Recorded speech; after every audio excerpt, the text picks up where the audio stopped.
why did Jesus confuse the Pharisees?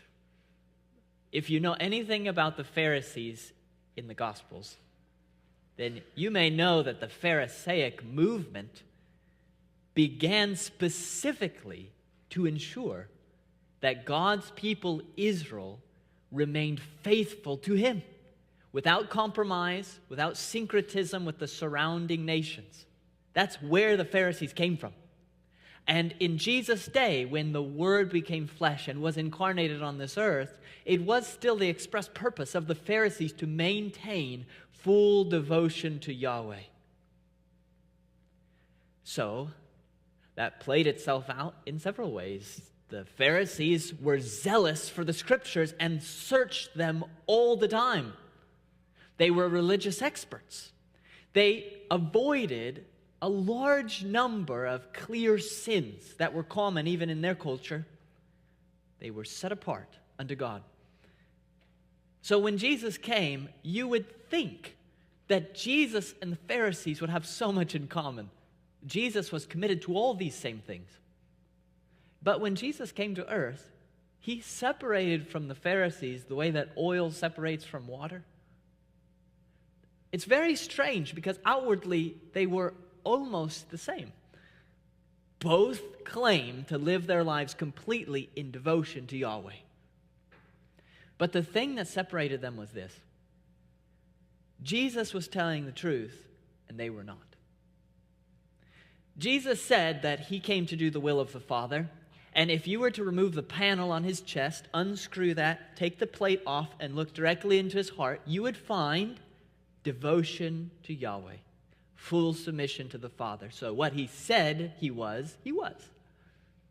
The Pharisees said exactly the same thing as Jesus, that they were fully devoted to Yahweh, but if you unscrewed that panel and removed it and looked inside, you would find something different, namely, self-interest.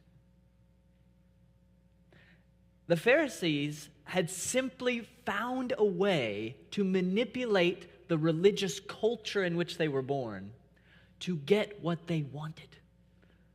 They were worshiping Yahweh in order to worship themselves, serving the Almighty God as a way of serving themselves.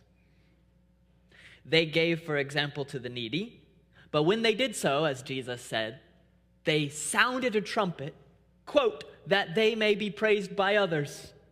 They prayed, but when they did, Jesus said, they stood in the synagogues and on the street corners, quote, that they may be seen by others. They fasted, but when they fasted, they made themselves look gloomy, quote, that their fasting may be seen by others. They served themselves, their reputations, their position in society, their own egos, their own sense of self by serving, quote unquote, the Lord.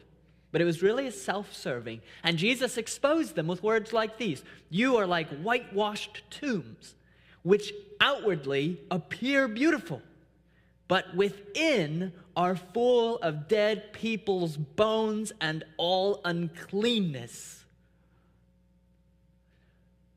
That is why Jesus confused the Pharisees. Because the Pharisees, not truly devoted to Yahweh, but rather to themselves, therefore, couldn't really love other people. And Jesus could.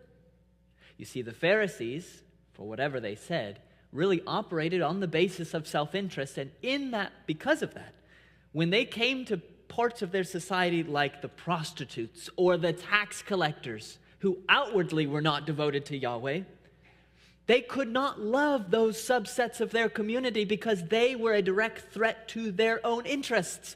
Those were the people who didn't listen to God true, but what upset the Pharisees is those prostitutes and tax collectors, they don't listen to me. They don't listen to us. They are a threat to our authority. And therefore, the Pharisees pushed them away. The Pharisees condemned them. They used all kinds of religious jargon, as one does, but they condemned them because of self-interest.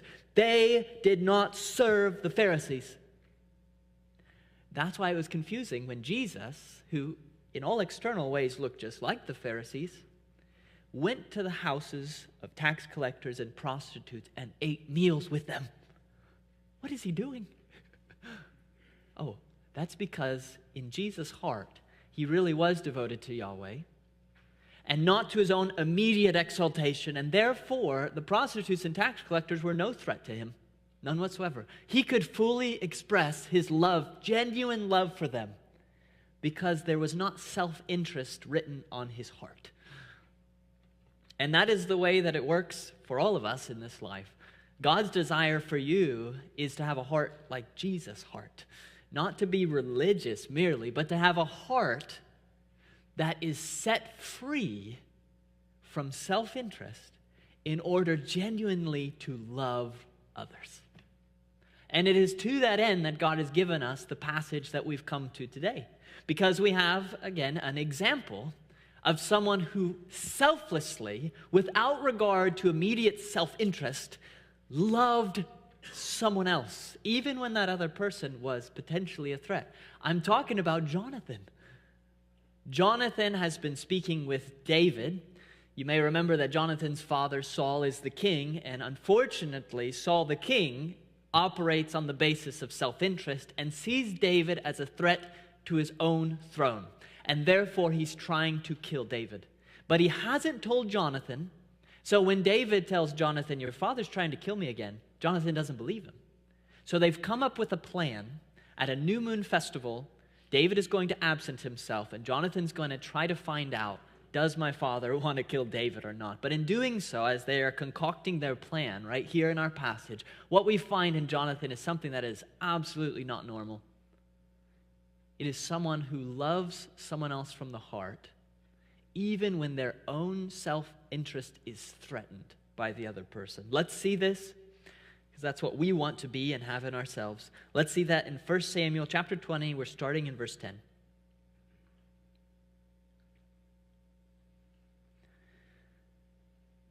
Then David said to Jonathan, who will tell me if your father answers you roughly?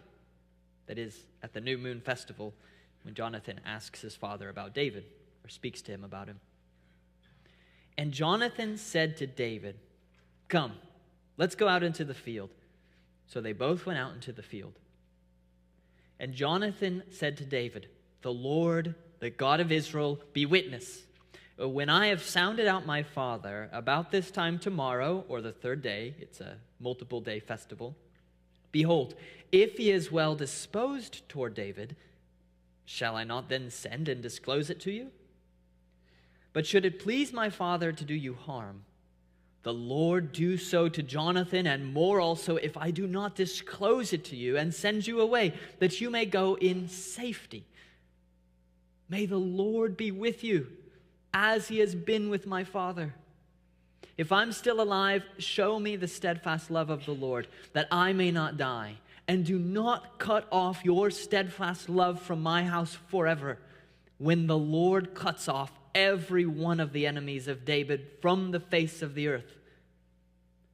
And Jonathan made a covenant with the house of David, saying, may the Lord take vengeance on David's enemies. And Jonathan made David swear again by his love for him, for he loved him as he loved his own soul. Then Jonathan said to him, tomorrow is the new moon, and you will be missed, because your seat will be empty. On the third day, go down quickly to the place where you hid yourself when the matter was in hand, meaning where you hid yourself last time when Jonathan sounded out his father Saul's intentions toward David in the last chapter, and remain beside the stone heap. And I will shoot 3 arrows to the side of it, as though I shot at a mark. And behold, I'll send the boy, saying, go, find the arrows. If I say to the boy, look, the arrows are on this side of you, take them, then you are to come, for as the Lord lives, it's safe for you and there's no danger. But if I say to the youth, look, the arrows are beyond you, then go, for the Lord has sent you away. And as for the matter of which you and I have spoken, behold, the Lord is between you and me forever.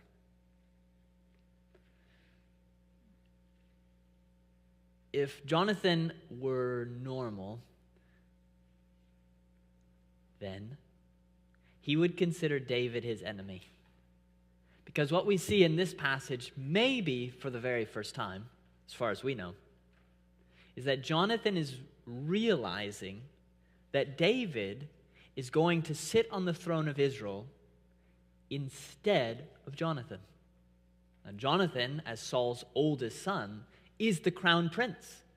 Rightfully, he should be next in line. Saul is operating on that premise, hence his reason for trying to kill David. Jonathan, though, is the actual one who will be replaced. David will be on the throne instead of Jonathan.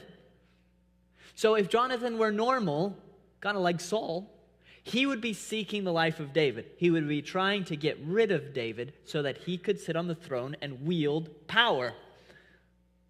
His future, his wealth, his reputation, perhaps even his life, are all on the line here. And David is the one threatening all of that for Jonathan. If you are at all a student of world history, or just dabble in it the slightest bit, you will realize that people do not easily or willingly give up power. It just doesn't happen. They take power all the time, but to give it up willingly is a bit of a miracle.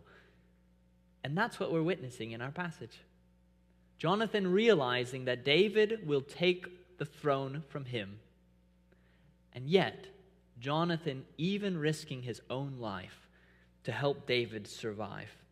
This is because Jonathan is not operating on the basis of self-interest, clearly, but instead is operating on the basis of a selfless love, the same kind that would be seen in Jesus Christ so many years after Jonathan's time when Jesus came to earth.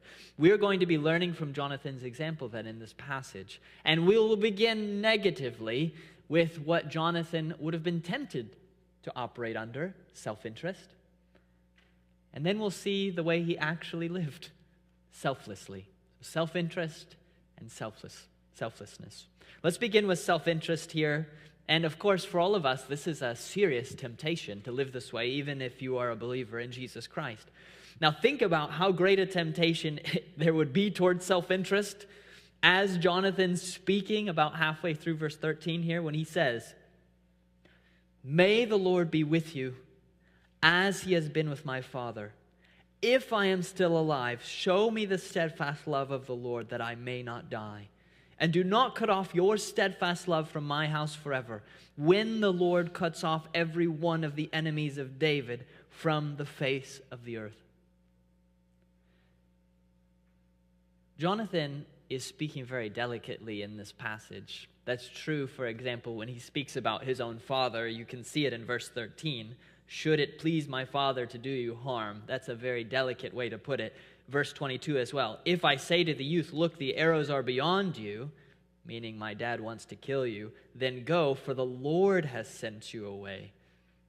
Saul, his father, is the source of their whole predicament, but he's speaking very delicately about his father because he's his father and because he's the king. It's also true that Jonathan is speaking very delicately about David's future. That's what he's doing in this passage. "May the Lord be with you," he says, "as he has been with my father." Now notice, he does not say to David, "May the Lord be with you as he's been with me." He's saying, "May the Lord be with you the way he has been with our present king." You can read between the lines there. Jonathan is expressing delicately, David, you will be the next king. And when you are, may the Lord be with you just like he's been with our previous king. "If I'm still alive," he continues. When? Still alive when? Presumably when David's king. "Show me the steadfast love of the Lord, that I may not die. And do not cut off your steadfast love from my house forever," his descendants, "when the Lord cuts off every one of the enemies of David from the face of the earth." Now, Jonathan is not yet aware of the fact that when he says enemies, he's speaking of his own father. The test hasn't happened yet. he still thinks his father's in the clear, but one of David's greatest enemies is his father Saul. So when he says this in the covenant in verse 16, may the Lord take vengeance on David's enemies, he's not aware that the Lord will do that to his own father. But what he does seem to be aware of here is that future transfer of the kingdom over to David. The reason he's appealing to David, very delicately, but saying, when God's with you as he's been with my father, if I am still alive, don't kill me. And even if I'm not, please don't kill my descendants. You say, well, they're friends. Why would he be tempted to kill either Jonathan or his descendants? Well, it is again a matter of history. If you have read any of history, it was very common throughout all ancient civilizations, and even more recently than that, that when the dynasty changed, the kingdom was transferred, typically the new ruler would go and wipe out the entire house or family of the old ruler. It was a practicality, evil as it is, in order to remove anyone who might later try to take back the throne. Jonathan is thinking about that possibility because he's aware, again, David will be on the throne.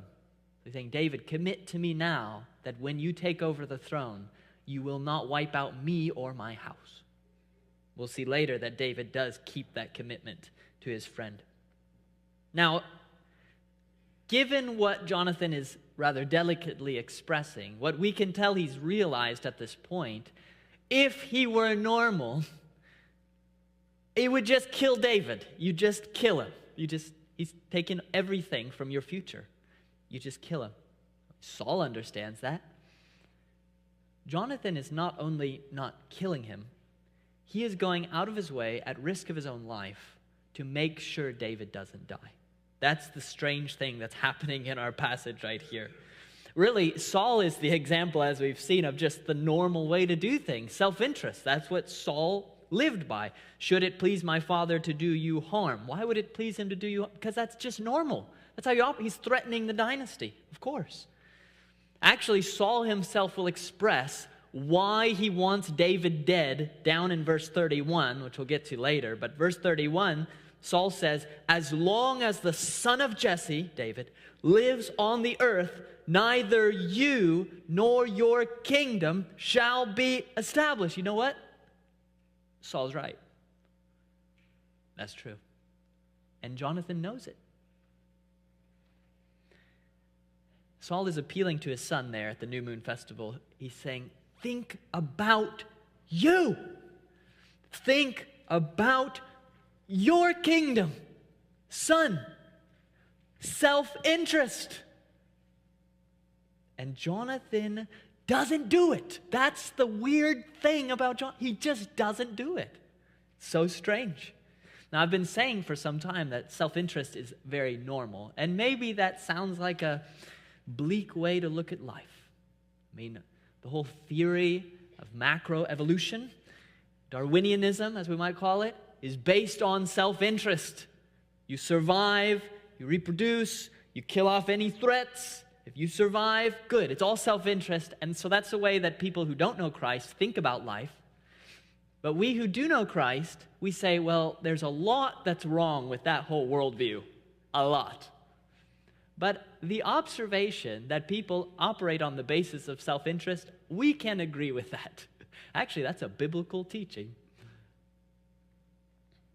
Ever since Adam's fall, we have all fallen into ourselves. That's the main problem. God created us to live in an open outward relationship with Him, Adam with Eve. The problem, the essential problem, is that Adam collapsed into himself. Satan said, you can be your own God. He said, I'll take it. He takes the bait, takes the fruit, collapses into himself, and then lives on the basis of self-interest. So that has been the default setting of all mankind ever since Adam's fall, is we are out for number one, everybody. You see it all through Scripture. God made man upright, says Ecclesiastes, but they have sought out many schemes. Or maybe, by Paul put most succinctly in quoting the Old Testament, none is righteous. No, not one. No one understands. No one seeks for God. All have turned aside. Together they've become worthless. No one does good, not even one. The Bible teaches that until God works a fundamental change in someone, what we call a rebirth or regeneration, your primary drive in life is self-interest. And like the Pharisees, you can dress it up as all kinds of selfless-looking things. But at the core of who you are is self-interest. And Christ came to change that. But it requires his work when we trust in him to change that in us. You might think, well, okay, I'm not exactly a full-fledged Christian, but I'm not that bad. Saul wasn't that bad. The Pharisees weren't that bad. Until the heart of their self-interest was threatened by someone, and then the fangs came out. Jonathan had clearly been changed on a fundamental level. He was a true believer in Yahweh, so he was not living by self-interest, but Saul was. So there's self-interest. That's what Jonathan would have been tempted toward, but didn't give into.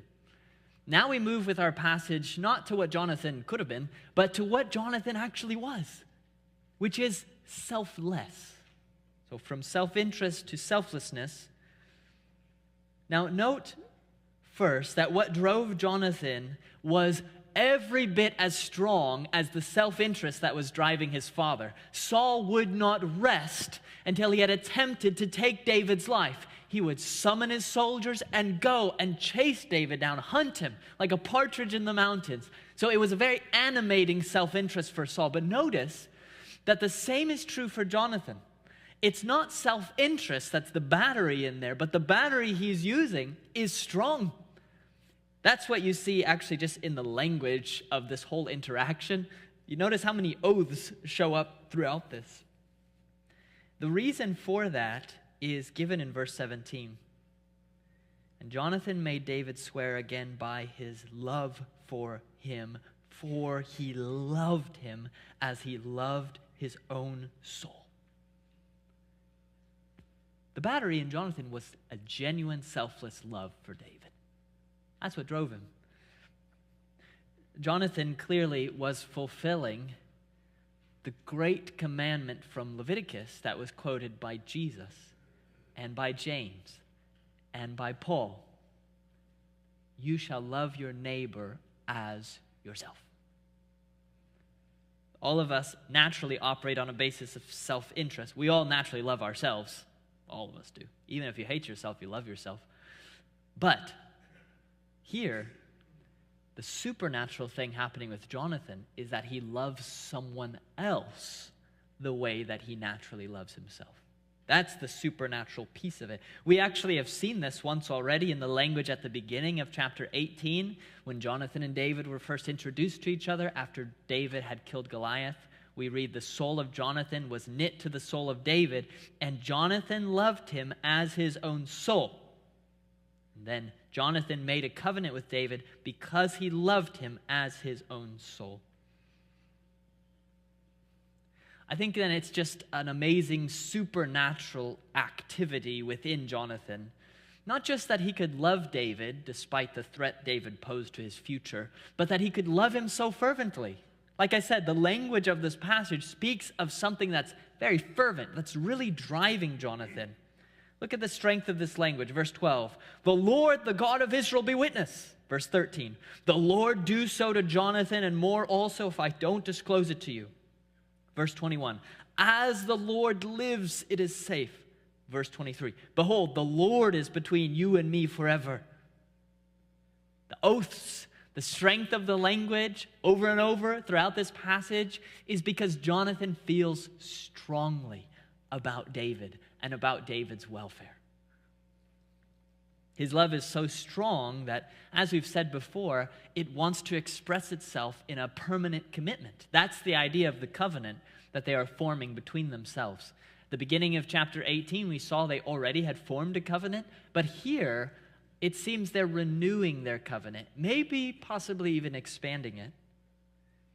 Verse 16, Jonathan makes his covenant, and Jonathan made a covenant with the house of David, saying, may the Lord take vengeance on David's enemies. And then in verse 17, it's David toward Jonathan, and Jonathan made David swear again by his love for him, for he loved him as his own soul. Jonathan's not just doing things that make no sense to normal people, but he's doing them with all his heart. He's loving David, not just in word, but he's loving him in deed and truth. After all, if you step back and look at this passage, the main point of it is that they're coming up with a plan.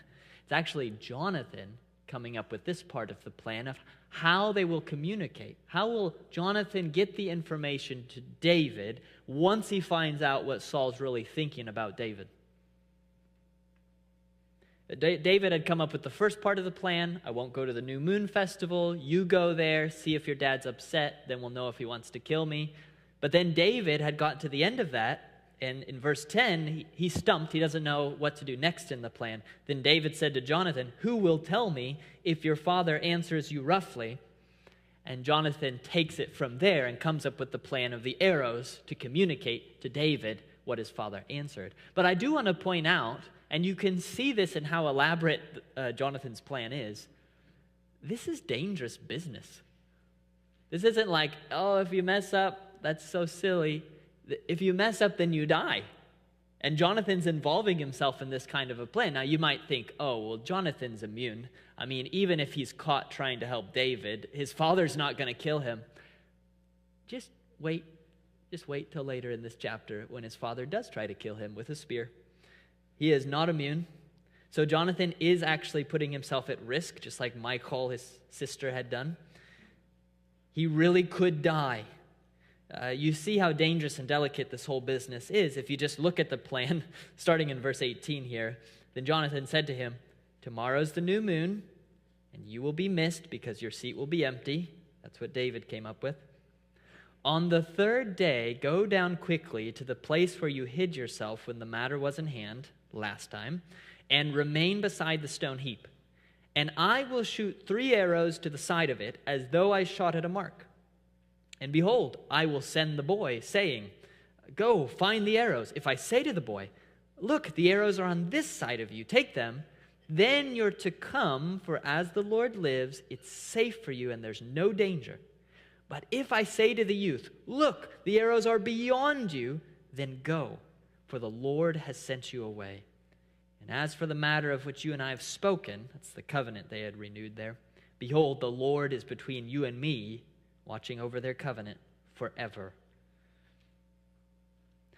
Now, Jonathan will, after all of this, send away the servant and talk with David face to face. So there's a sense in which I suppose the servant being there and the shooting of the arrows isn't absolutely necessary. I'm guessing that Jonathan wanted to have that boy there and run and grab the arrows, mainly so he had a kind of alibi. If Saul were to ask what Jonathan had been doing, wondering, is he talking with David, he would have had his servant with him who could testify, well, no, we had just been doing some target practice out in the field. So that's probably the reason for this. But the reason the plan is so complex, even to begin with, however you take it, is because it is dangerous. It is dangerous for Jonathan. It will put David's life in danger because Saul can follow Jonathan to find David. It can put Jonathan's life in danger as well. Saul's self-interest led him to endanger David's life. And amazingly, Jonathan's selflessness led him to endanger his own life so that David's life was not in danger. That's the way selflessness works. Now, of course, as we come toward the end of this message, all of us here want to be like Jonathan, of course. You all want to be selfless and not focused on yourself, self-regarding. But how do we move from what we naturally are? Even after Christ has changed our heart, it is still a battle for us not to operate, even in the church, even with each other, not to operate primarily on the basis of self-interest. That's still a struggle. I think there are hints of how we move from one to the other, even in our passage. We know, like Bob very helpfully had already read this morning from Philippians, that we should do nothing from selfish ambition or conceit, but in humility count others more significant than yourselves, and look not only to our own interests, but also to the interests of others. So how do you do it? Now, obviously the answer is love. It's right there in the passage. Jonathan loved David. So if we love each other, that solves it. But I think there's a little more to this, another component in this passage. Very often, our love for each other gets interrupted by self-interest. And it happens in ways like this. Maybe you've had relationships in the past where you've been burnt or hurt, or people have left, abandoned you, mistreated you, forgotten you, you name it.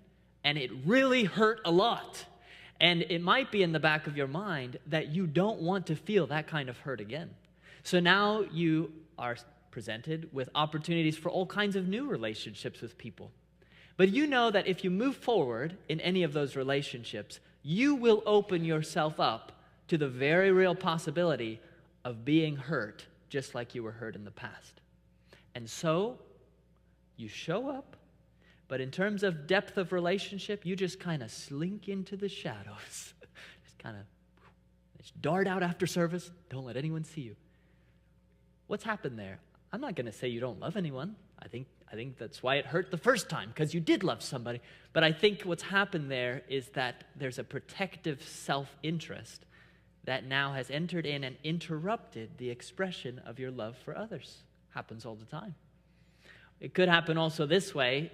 This happens all the time. Someone else in your life in the church, probably completely by accident, just happens by something they say or do to strike right at the thing that means the most to you. They didn't even know it. But wow, boom, right at the throne of Israel. Boom, right there. And it throws you off, and you begin worrying. What did they mean when they said that? What are they planning? Is that going to threaten my security, money, relationships in the church, you name it, whatever, family? And now there is the temptation to put that wall up, build it strong, build it big, and just give kind greetings through a little window in the wall, and then close it, and you're not getting close with that person because they are a threat. That is what Jonathan was tempted to be. That is what Saul was. It was self-interest coming in and destroying what should have been love.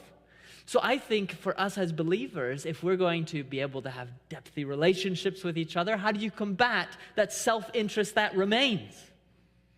I believe that the way that Jonathan did it, at least one of the ways, is actually by his confidence in the sovereignty of God.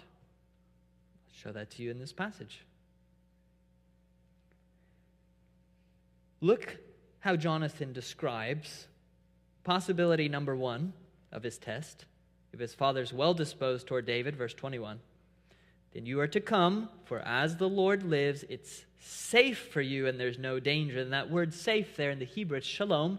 He's saying, if my dad's not going to try to kill you, then there is shalom to you. Then you have peace. That makes sense. But notice possibility number two, back up in verse 13. But should it please my father to do you harm, the Lord do so to Jonathan and more also, if I do not disclose it to you and send you away, that you may go in shalom, safety. Now, most immediately he's saying, my father won't kill you because I'll help you escape. But it is interesting that the way Jonathan views this situation is possibility one, my dad's not really upset at you, shalom, peace on your head. Possibility number two, my dad, the king of Israel, where you live, wants to murder you, shalom on your head, peace, you'll go in peace. And in case you think I'm reading a little too much into there, you can see more clearly the way that he is thinking in verse 22. This is one of the strongest assertions of God's sovereignty ruling over the evils of men in the Old Testament. It's just tucked right in there, verse 22. But if I say to the youth, look, the arrows are beyond you, meaning my father wants to hurt you, then go, for the Lord has sent you away. Jonathan lives his life confident that God, the Lord, is using everything that happens for the good of his people. That's why Jonathan can be a weird guy. That's why he can do things that don't make sense to the rest of us who operate on the basis of self-interest. We already saw this back in chapter 14 when he said to his little armor bearer, just the two of them, facing a garrison of Philistines. He said, come, let's go over to the garrison of these uncircumcised. It may be that the Lord will work for us, for nothing can hinder the Lord from saving by many or by few. How do you operate in a completely abnormal way? Great deeds of faith, great deeds of love. For Jonathan, I think it is his confidence in the sovereignty and the power and the control of God that sets his love free. Because self-interest is always telling you, listen, you got to watch out for yourself. If you don't watch out, people are going to take advantage of you. You've got to make sure they don't do that. That could ruin everything you want. So you're always looking around suspicious. But see, Jonathan was set free because he's saying in our passage, even if my father evilly desires to kill you, David, that's the Lord sending you away. That's the Lord sending you away. This is what sets us free to love each other openly and in a weird way and fervently, even though we all know we can hurt each other. That could turn out bad. But Jonathan was committed to loving David, even though he knew the throne was going to go to David. And it was because he was confident God's in control. So Jonathan could just do what God wanted him to do and not worry so much about all the outcome. Saul was so focused on what's going to happen. Jonathan wasn't really. Jonathan's focus was instead on what should he do for this person right in front of him, David. He should love him. We know this as Christians even more than Jonathan did, because when Jesus came to this earth, on the cross, as people unjustly murdered him, he said, Father, forgive them, for they don't know what they're doing. How do you get slandered, beat, put up on a cross to be humiliated, and then you respond in love for the people doing that to you? That's not self-interest at all. How do you do that? Peter, after he resheathed his sword, he tried to kill the people arresting him, he resheathed the sword, had some time to think about it. He wrote a letter, and he said this in his letter: when Jesus suffered, he did not threaten, but continued entrusting himself to him who judges justly. Jesus could love even his enemies, because in his heart was not self-interest. It was love for others that was set free because he could entrust the outcome to his Father. That's the way you love other people too. You do not have to make sure that no one hurts you again. They will. You do not have to make sure that nobody threatens the things that are very, very precious to you. They will. Here's the one thing you've got to do. You have got to love others from the heart. And if you're scared that people will take advantage of you for doing that and you won't secure whatever it is you want in your life, you do not have to avenge yourself. Leave vengeance to the Lord. Vengeance is his. You can entrust yourself to the one who judges justly, and like Jonathan, turn the person who would be your enemy into your very best friend.